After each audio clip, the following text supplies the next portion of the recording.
ओम शांति। आज 8 जुलाई 2025 आज की साकार मुरली के अनमोल मधुर महावाक्य सुनेंगे। मीठे मीठे बाबा के मीठे बच्चे, यह तुम्हारा जीवन बहुत बहुत अमूल्य है, क्योंकि तुम श्रीमत पर विश्व की सेवा करते हो।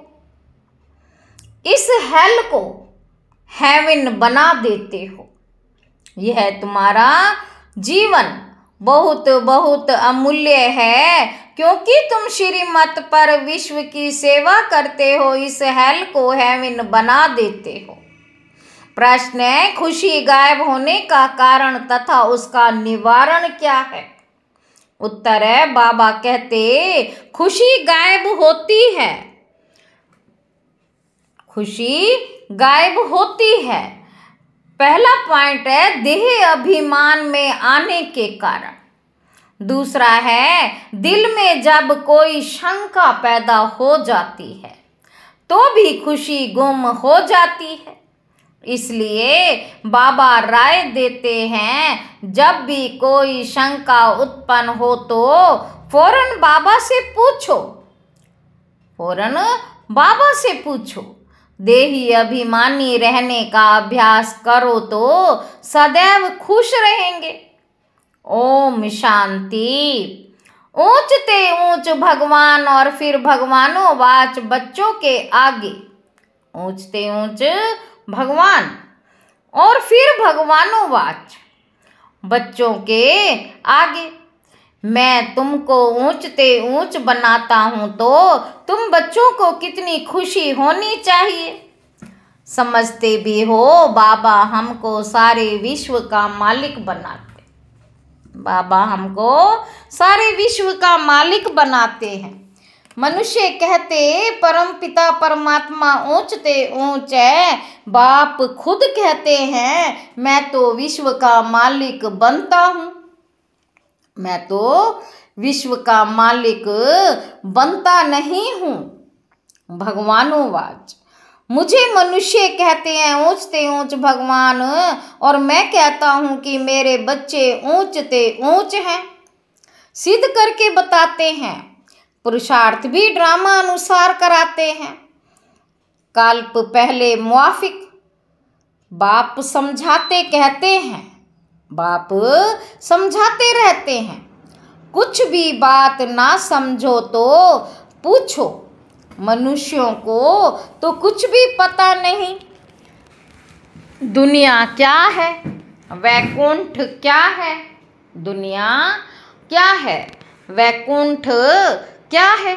भल कितने भी कोई नवाब मुगल आदि होकर गए हैं, भल अमेरिका में कितने भी पैसे वाले हैं, परंतु इन लक्ष्मी नारायण जैसे तो हो ना सके। वह तो व्हाइट हाउस आदि बनाते हैं, परंतु वहाँ तो रत्न जड़ित गोल्डन हाउस बनते। बाबा कहते वहाँ तो रत्न जड़ित गोल्डन हाउस बनते हैं। उसको ही कहा ही जाता है सुख धाम। तुम्हारा ही हीरो हीरोइन का पार्ट है। तुम डायमंड बनते हो। गोल्डन एज थी, अब आयरन एज है। बाप कहते हैं तुम कितने भाग्यशाली हो।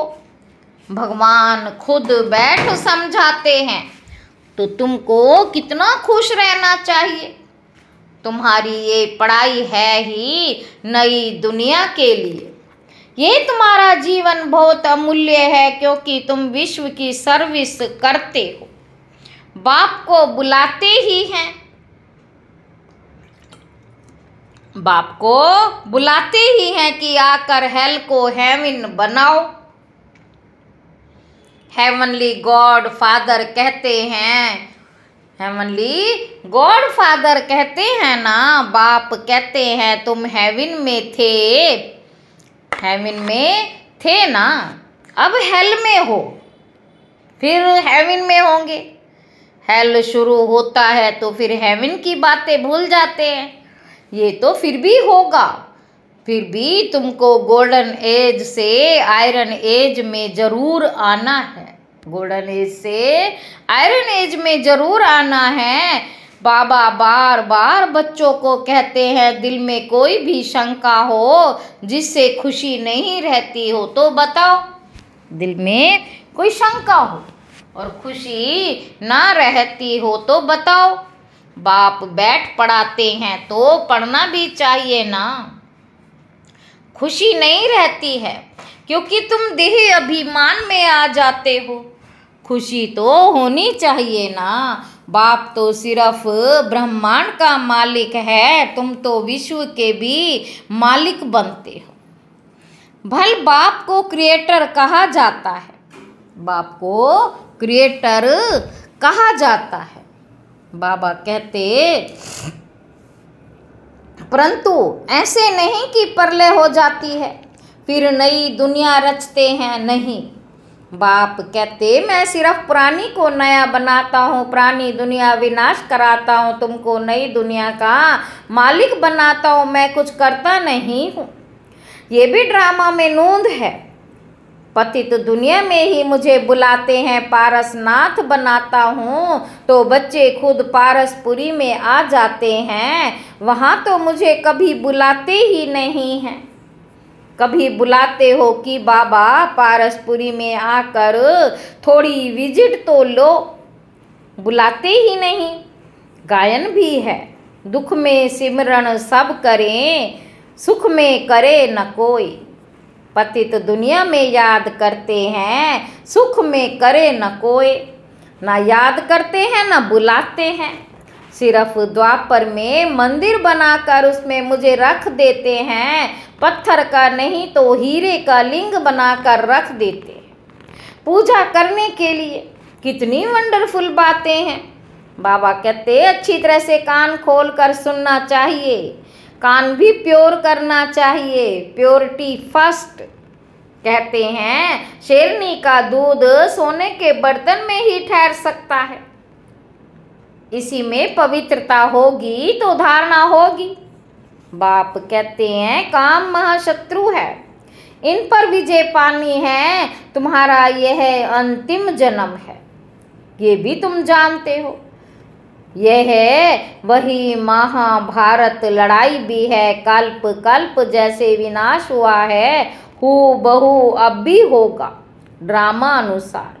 बाबा कहते, तुम बच्चों को स्वर्ग में फिर से अपने महल बनाने हैं, जैसे कल्प पहले बनाए थे। स्वर्ग को कहते ही हैं पैराडाइज, पुराणों से पैराडाइज अक्षर निकला है। कहते हैं मान सरोवर में परियां रहती थी, उसमें कोई टुबका लगाए तो परी बन जाए। वास्तव में है ज्ञान मान सरोवर, उसमें तुम क्या से क्या बन जाते हो। शोभनिक को परी कहते हैं, ऐसे नहीं पंखों वाली कोई परी होती है। जैसे तुम पांडवों को महावीर कहा जाता है, उन्होंने फिर पांडवों को बहुत बड़े बड़े चित्र, गुफाएं आदि बैठ दिखाई है। भक्ति मार्ग में कितने पैसे बर्बाद करते हैं। बाप कहते, हमने तो बच्चों को कितना साहूकार बनाया। बाप कहते हैं, हमने तो बच्चों को कितना साहूकार बनाया। अभी भारत का क्या हाल है, जो 100% सॉल्वेंट था अब 100% इनसॉल्वेंट बन पड़ा है। अभी तुम बच्चों को कितनी तैयारी करनी चाहिए। बच्चों आदि को भी ये समझाना है कि शिव बाबा को याद करो तो तुम श्री कृष्ण जैसे बनोगे। तुम बच्चों को कितनी खुशी रहनी चाहिए, लेकिन अपार खुशी उन्हें ही रहेगी जो सदा दूसरों की खिदमत सेवा में रहते हैं। मुख्य धारणा चलन बहुत रॉयल हो, खान पान बहुत सुंदर हो। तुम बच्चों के पास जब कोई आते हैं तो उनकी हर प्रकार से खिदमत करनी चाहिए, स्थूल भी तो सूक्ष्म भी। जिस्मानी रूहानी दोनों करने से बहुत खुशी होगी। कोई भी आए तो उनको तुम सच्ची सत्यनारायण की कहानी सुनाओ। शास्त्रों में तो क्या क्या कहानियां लिख दी हैं। विष्णु की भी नाभि से ब्रह्मा निकला, फिर ब्रह्मा के हाथ में शास्त्र दे दिए। अब विष्णु की नाभि से ब्रह्मा कैसे निकलते हैं, कितना राज है, और कोई इन बातों को कुछ समझ ना सके। बाबा कहते नाभि से निकलने की तो बात ही नहीं, ब्रह्मा सो विष्णु, विष्णु सो ब्रह्मा बनते हैं। ब्रह्मा को विष्णु बनने में सेकंड लगता है, सेकंड में जीवन मुक्ति कहा जाता है। बाप ने साक्षात्कार कराया, तुम विष्णु का रूप बनते हो, सेकंड में निश्चय हो गया। विनाश साक्षात्कार भी हुआ, नहीं तो कैलकटा में जैसे राजाए ठाठ से रहते थे, कोई तकलीफ नहीं थी, बड़ा रॉयल्टी से रहते थे, बड़ा रॉयल्टी से रहते थे। अब बाप तुम्हें यह ज्ञान रत्नों का व्यापार सिखलाते हैं। वह व्यापार तो इनके आगे कुछ भी नहीं है, परंतु इनके पार्ट और तुम्हारे पार्ट में फर्क है। इनके पार्ट और तुम्हारे पार्ट में फर्क है। बाबा कहते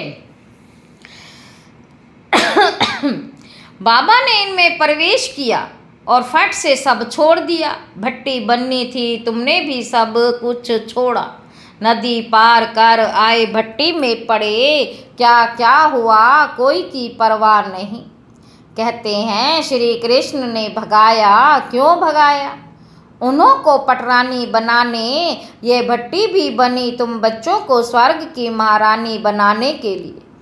शास्त्रों में तो क्या क्या लिख दिया है, प्रैक्टिकल में क्या क्या है, सो अब तुम समझते हो। भगाने की बात ही नहीं, कल्प पहले भी गाली मिली थी, नाम बदनाम हुआ था।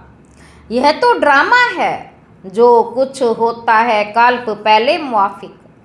बाबा कहते अभी तुम अच्छी रीति जानते हो, कल्प पहले जिन्होंने राज्य लिया है वह जरूर आएंगे। बाप कहते मैं भी कल्प आकर भारत को स्वर्ग बनाता। पूरा 84 जन्मों का हिसाब बताया है। सतयुग में तुम अमर रहते हो, वहाँ अकाले मृत्यु होती नहीं। शिव बाबा काल पर जीत पहनाते हैं। कहते हैं मैं कालों का काल हूँ, कथाएं भी है ना। तुम काल पर विजय पाते हो, तुम जाते हो अमर लोक में। बाबा कहते अमर लोक में उच्च पद पाने के लिए एक तो पवित्र बनना है, दूसरा फिर देवी गुण भी धारण करने हैं। अपना रोज पोता मेल रखो, रावण द्वारा तुमको घाटा पड़ा है, मेरे द्वारा फायदा होता है। व्यापारी लोग इन बातों को अच्छी रीति समझेंगे। यह है ज्ञान रत्न। कोई विरला व्यापारी इनसे व्यापार करे। तुम व्यापार करने आए हो, कोई तो अच्छी रीति व्यापार कर स्वर्ग का सौदा लेते हैं। 21 जन्म के लिए 21 जन्म भी क्या, 50-60 जन्म तो तुम बहुत सुखी रहते हो। बाबा कहते 50-60 जन्म तो तुम बहुत सुखी रहते हो, पदम पति बनते हो, देवताओं के पैर में पदम दिखाते हैं ना। अर्थ थोड़े ही समझते हैं। बाबा कहते तुम अभी पदम पति बन रहे हो तो तुमको कितनी खुशी होनी चाहिए। बाप कहते मैं कितना साधारण हूँ, तुम बच्चों को स्वर्ग में ले जाने आया हूँ। बुलाते भी हो है पतित पावन आओ, आकर पावन बनाओ। पावन रहते ही हैं सुख धाम में, शांति धाम की कोई हिस्ट्री ज्योग्राफी तो हो नहीं सकती। वह तो आत्माओं का झाड़ है, सूक्ष्म वतन की कोई बात ही नहीं। बाकी ये सृष्टि चक्र कैसे फिरता है वे तुम जान गए हो। सतयुग में लक्ष्मी नारायण की डिनास्टी थी, ऐसे नहीं।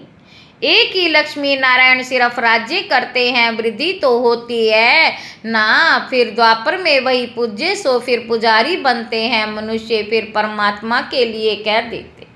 मनुष्य फिर परमात्मा के लिए कह देते आप ही पूज्य, जैसे परमात्मा के लिए सर्वव्यापी कह देते। इन बातों को तुम समझते हो। आधा कल्प तुम गाते आए हो ऊंचते ऊंच भगवान और अब भगवानुवाच, ऊंचते ऊंच बच्चे हो, तो ऐसे बाप की राय पर भी चलना चाहिए ना। गृहस्थ व्यवहार भी संभालना है। यहाँ तो सब रह ना सके, सब रहने लगे तो कितना बड़ा मकान बनाना पड़े। ये भी तुम एक दिन देखेंगे कि नीचे से ऊपर तक कितनी बड़ी क्यू लग जाती है, कितनी बड़ी क्यू लग जाती है दर्शन करने के लिए। कोई को दर्शन नहीं होता है तो गाली भी देने लग पड़ते हैं, समझते हैं महात्मा का दर्शन करें। अभी बाप तो बच्चों को ही पढ़ाते हैं। बाबा कहते तुम जिसको रास्ता बताते हो, कोई तो अच्छी रीति चल पड़ते हैं, कोई धारणा कर नहीं सकते। कितने हैं जो सुनते भी रहते फिर बाहर में जाते हैं तो वहाँ के वहाँ रह जाते। वह खुशी नहीं, पढ़ाई नहीं, योग नहीं, खुशी नहीं, पढ़ाई नहीं, योग नहीं। बाबा कितना समझाते, चार्ट रखो, नहीं तो बहुत पछताना पड़ेगा। हम बाबा को कितना याद करते हैं, चार्ट देखना चाहिए। भारत के प्राचीन योग की बहुत महिमा है। तो बाप समझाते हैं कोई भी बात नहीं समझो तो बाबा से पूछो। आगे तुम कुछ भी नहीं जानते थे। बाबा कहते हैं ये है कांटों का जंगल, काम महाशत्रु है। बाबा कहते यह है कांटों का जंगल, काम महाशत्रु है। यह अक्षर खुद गीता के हैं। गीता पढ़ते थे परंतु समझते थोड़ी थे। बाबा ने सारी आयु गीता पढ़ी, समझते थे गीता का महात्म बहुत अच्छा है। भक्ति मार्ग में गीता का कितना मान है। गीता बड़ी भी होती, छोटी भी होती। श्री कृष्ण आदि देवताओं के वही चित्र पैसे पैसे में मिलते रहते हैं। उन्हीं चित्रों के फिर कितने बड़े बड़े मंदिर बनाते हैं। तो बाप समझाते हैं तुमको तो विजयमाला का दाना बनना है, तुमको तो विजयमाला का दाना बनना है। बाबा कहते ऐसे मीठे मीठे बाबा को बाबा बाबा भी कहते हैं, समझते भी हैं, स्वर्ग की राजाई देते हैं, फिर भी सुनंती कथंती ओहो माया फारकंती फारकती देवंती। बाबा कहा तो बाबा माना। बाबा भक्ति मार्ग में भी गाया जाता है, पतियों का पति गुरुओं का गुरु एक ही है। वह हमारा फादर है, ज्ञान का सागर पतित पावन है। तुम बच्चे कहते हो बाबा हम कल्प कल्प आपसे वर्षा लेते आए हैं, कल्प कल्प मिलते हैं। आप बेहद के बाप से हमको जरूर बेहद का वर्षा मिलेगा। मुख्य है ही अलफ, उसमें बेमर्ज है। बाबा माना वर्षा, वह है हद का, यह है बेहद का। हद के बाबा तो ढेर के ढेर हैं, बेहद का बाप तो एक ही है। बेहद का बाप तो एक ही है। अच्छा, मीठे मीठे 5000 वर्ष बाद फिर से आकर मिलने वाले बच्चों प्रति बाप दादा का याद प्यार और गुड मॉर्निंग। रूहानी बाप की रूहानी बच्चों को नमस्ते। हम रूहानी बच्चों की रूहानी बाप दादा को याद प्यार और गुड मॉर्निंग।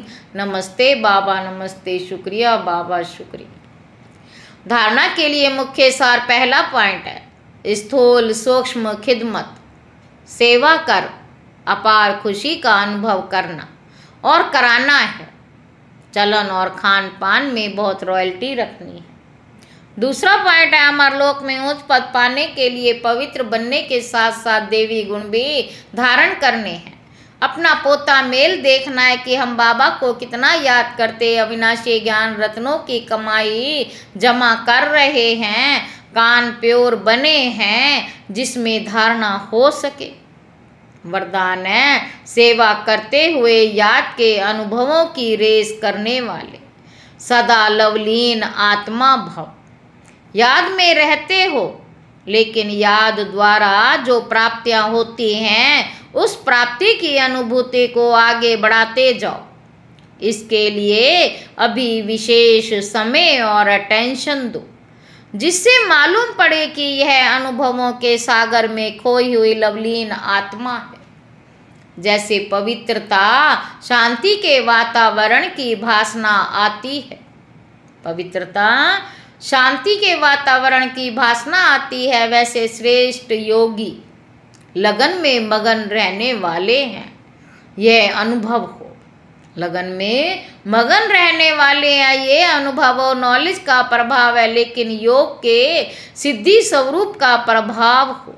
सेवा करते हुए याद के अनुभवों में डूबे हुए रहो, याद की यात्रा के अनुभवों की रेस करो।